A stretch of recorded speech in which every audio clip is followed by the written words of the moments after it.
Member for Throsby has the call. Thank you, Speaker. My question is to the Cabinet Secretary and Minister for Home Affairs and Justice.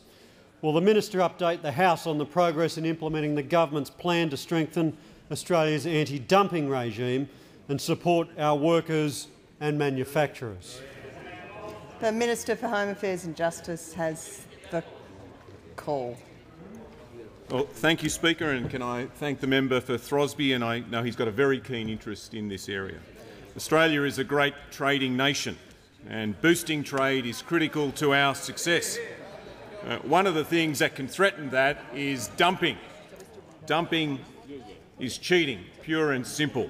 It's where goods are imported at less than their real cost, and that can cost Australians their job, it can hurt Australian industry, and it can undermine the confidence that we all have in free trade. That's why it's important that we have a strong, independent umpire with the powers and the resources that they need to make sure that people play by the rules. That's why today I've introduced legislation to establish the Australian Anti-Dumping Commission. In the last couple of years, we've seen that the workload of our anti-dumping investigator has tripled, and this has been driven by a weak global economy, a strong Australian dollar, as well as a lot of commodities out there looking for a market. The advice that I have from my department is that this is expected to continue.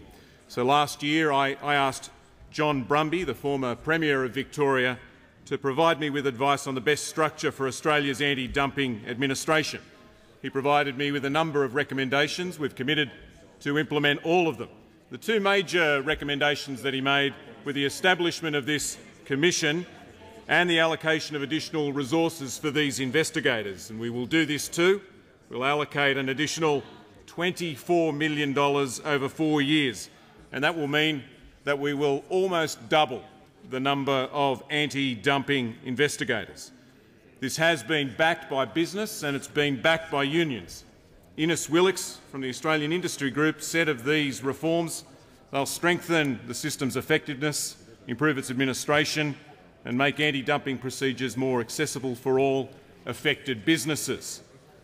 They're important reforms, Speaker, but more work is needed, and next session I'll introduce legislation to impose higher duties when rules are broken, increase infringement notice penalties and make it easier for anti-dumping duties to be applied retrospectively.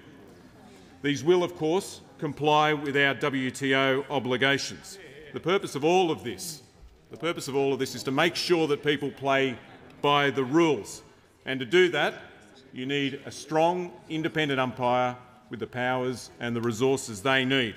That's what we are doing. The Australian Anti-Dumping Commission will help support Australian jobs, support Australian workers and help Australian industry, and that's what this government is all about. Yeah.